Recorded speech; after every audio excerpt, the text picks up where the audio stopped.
All right, so here is our lesson on section 6.5, which is about the law of cosines now. So we've learned about the law of sines. This is law of cosines. This is also for oblique triangles, which means not right triangles, okay? And the funny thing is it actually works to solve on right triangles, except for usually we use Pythagorean theorem or SOHCAHTOA for those. So this works for all of our triangles. Now, there is a difference between the law of sines and cosines. I will tell you this one looks more complicated than the law of sines, but it's a pattern and it's fairly easy to remember. So again, this is going to be used to solve triangles if we know two sides and the angle between them. So let's say that I told you like this side B, and I gave you an angle measure for angle A, and then I told you side C, okay? And by the way, really, really important that you understand again that all of my vertices are capital letters and all of my side lengths are lowercase letters. So I would be able to solve for side A if I knew B, C, and angle A. And here's the formula. So looks like this. A squared is equal to the other two sides. So B squared plus C squared minus 2 times, again, those other two sides, B and C, times then the cosine of A. So law of cosines, it's the cosine, and this little letter A matches up with the capital A, meaning the side I'm solving for is the angle that I know. And basically, that's the same formula repeated here. So if I was looking for side B, right, I would have to know angle B. And these other two are the opposite two sides. The other sides I already know, okay, that aren't B. So it's that formula, okay? And again, you're just gonna have to write it down a couple of times, practice it a couple times, and it'll hopefully stick in your head. We'll do that together in a minute. So, the law of cosines. We need to have enough information to know that only one triangle could be made from the sides and the angles given. So, unlike the law of sines, there is always only one triangle. So we don't have to do that whole sine thing, and could there be another triangle here? For law of cosines, there's always only one triangle.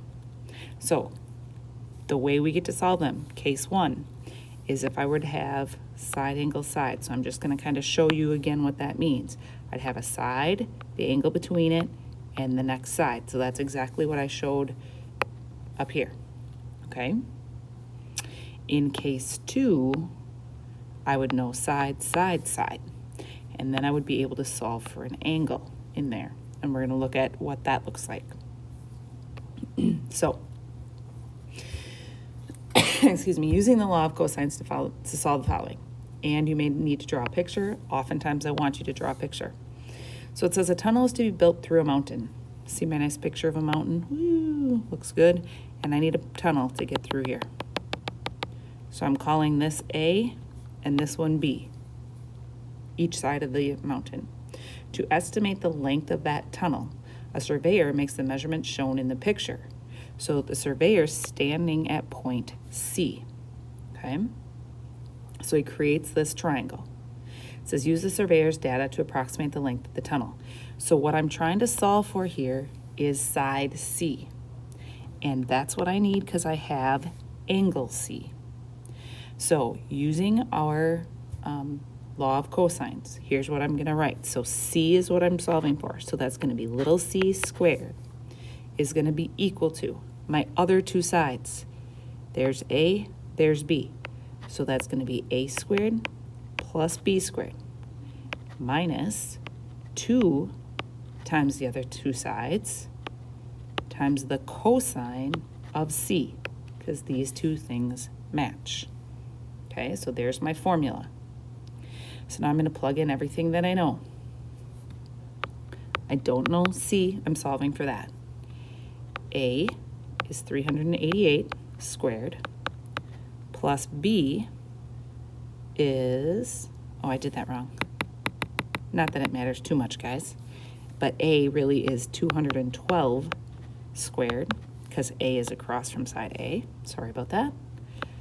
Plus 388 squared minus 2 times 212 times 388 times the cosine of 82.4 degrees. All right.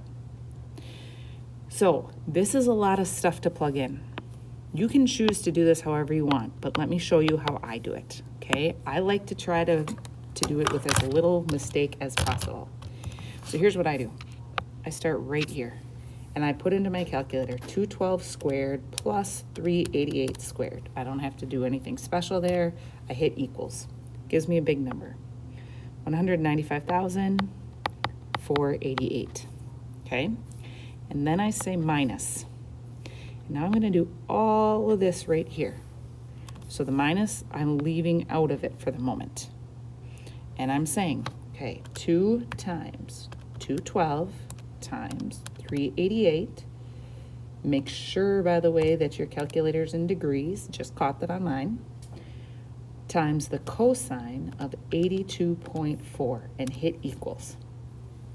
So this is a big number like 21,757.76327. Okay, but my calculator's smart. So I'm just going to leave that on my screen. Don't hit clear. Instead, I'm going to type in 195,488 minus, and then I'm going to use that answer feature. So I'm going to hit second negative sign. So it writes out in my calculator, it says minus the answer, and this is still equal to c squared. So when I hit equals, now it tells me c squared is equal to 173,730.2367.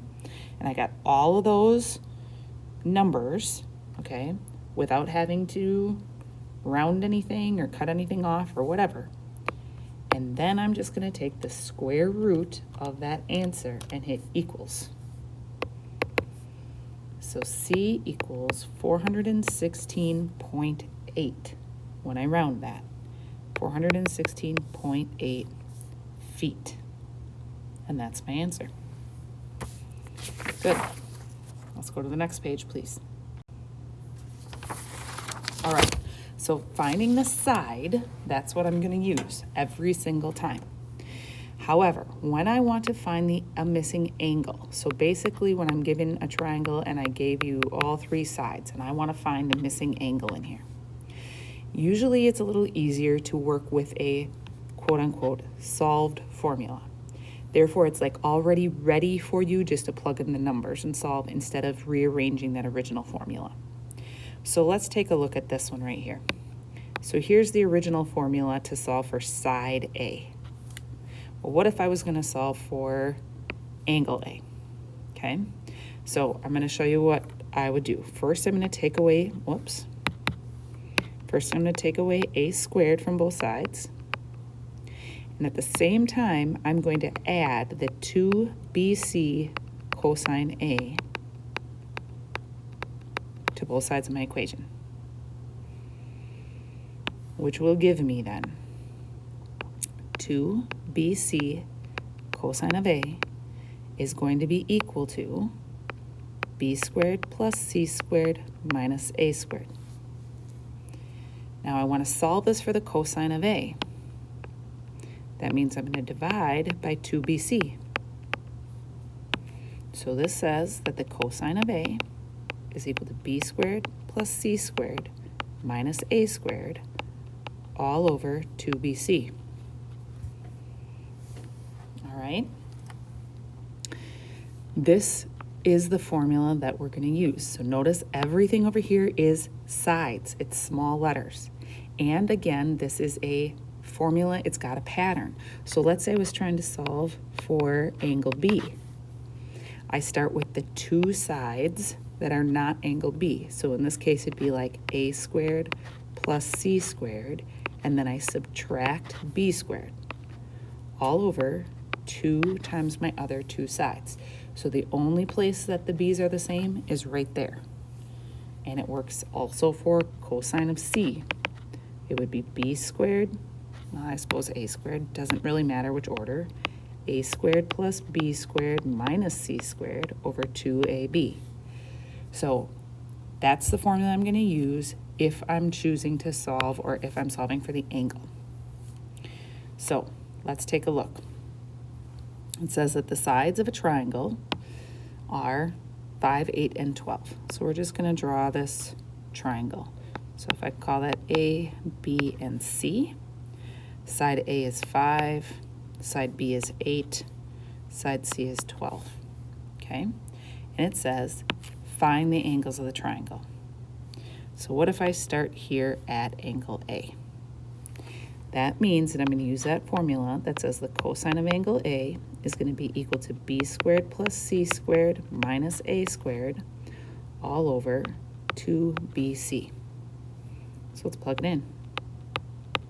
Cosine of A is equal to, this would be 8 squared plus my c value is 12 squared minus 5 squared all over 2 times 8 times 12. Now again, you can solve this in any way that you want to, but I'm going to show you what I'm going to do. I'm just going to put into my calculator the top. 8 squared plus 12 squared minus 15 squared. Oops, I did that wrong. 8 squared plus 12 squared minus 15 squared.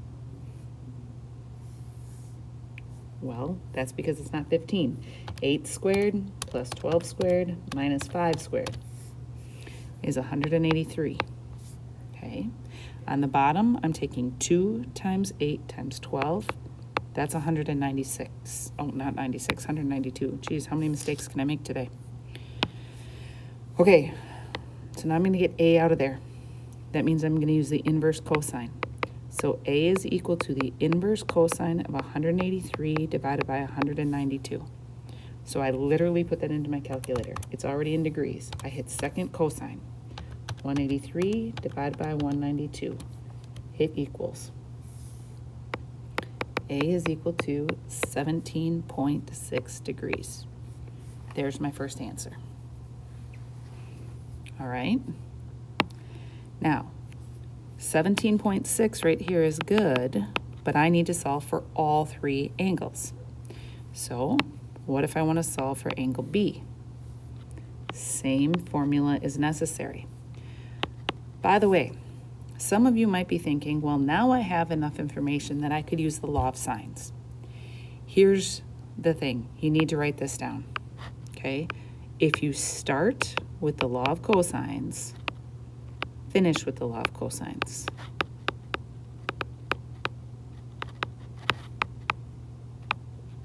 Don't jump to the law of sines. The reason is that depending on which sides you have or that you solve for, the information you plug into the law of sines could create a second triangle, okay?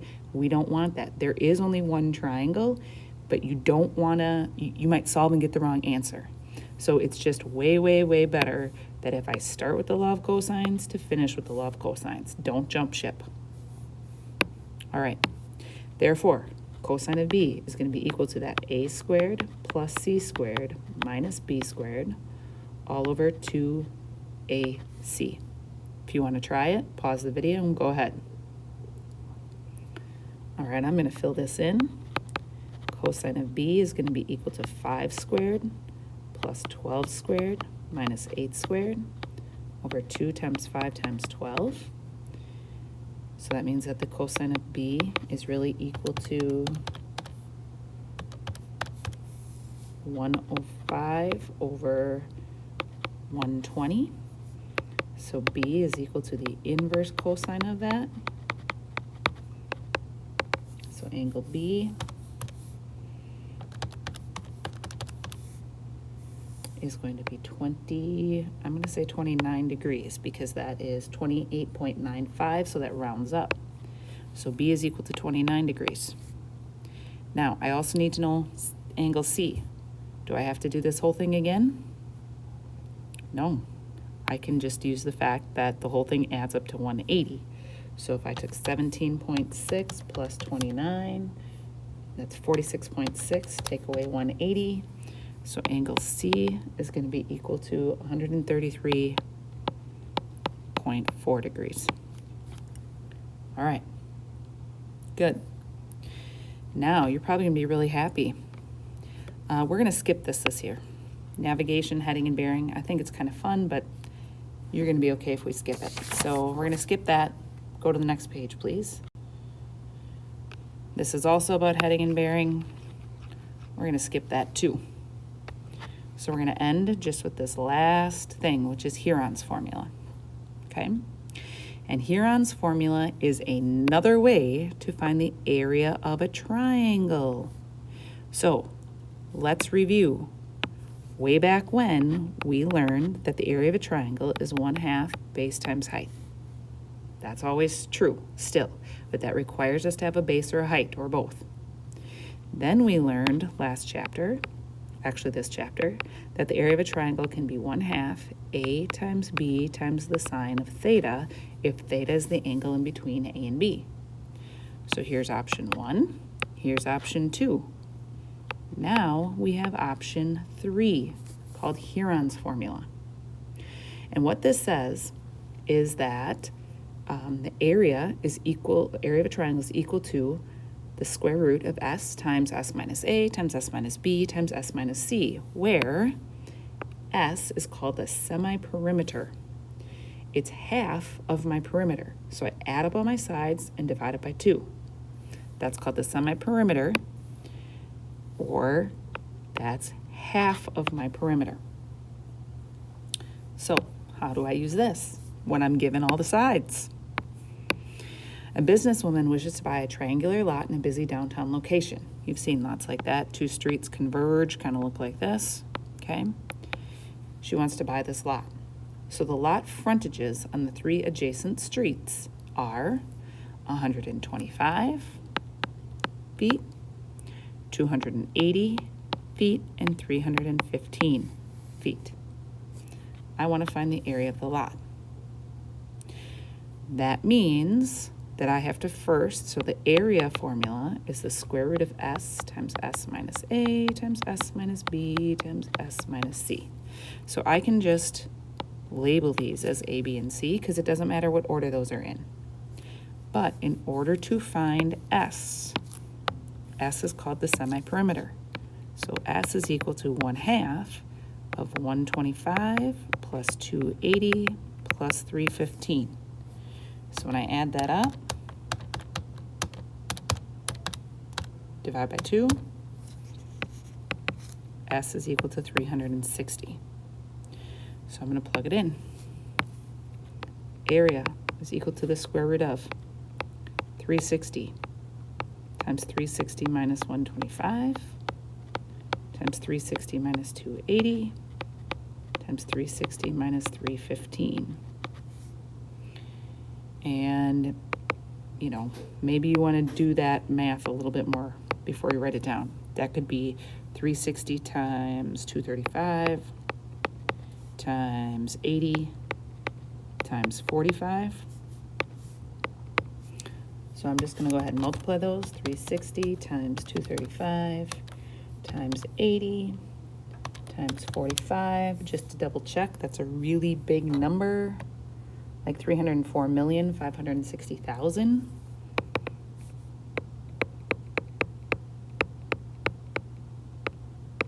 When I take the square root of that, I get 17,451.6 feet squared, because that's the area. All right. All right, so then for homework, I'm going to have you try the following. On page 513, I'm going to have you do 1, 6, 11, and 14, 19, 22, and 23, 27, 28, 32, 37, and 47. All right, let me know if you have any questions.